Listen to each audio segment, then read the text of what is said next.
All right, we are here with the man of the match, Shquan Davis. Very, very, very good game for you. Haven't played in a while, but you came in today, put in a big, big performance for your team. Talk to us about your performance in the game today.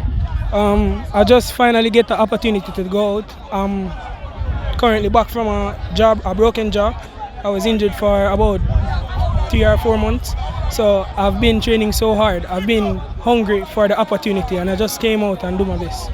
I mean, like I said, it has been a while since you have been in the goal. You were here before. I think you went out on loan and you're back and thing. And I mean, how much work you had to do to recover from that injury? How difficult was it for you? So basically, my jaw was broken 2 weeks before the season started. I had basically 2 pre-seasons because of the broken jaw, and I just embraced the past, having a broken jaw and stuff. But I know it was gonna be hard. Nobody said it was easy, so I just know I had to put in the work. Well, what do you think? Do you think you will be able to hold down the position in goal after today's performance, or it's more hard work?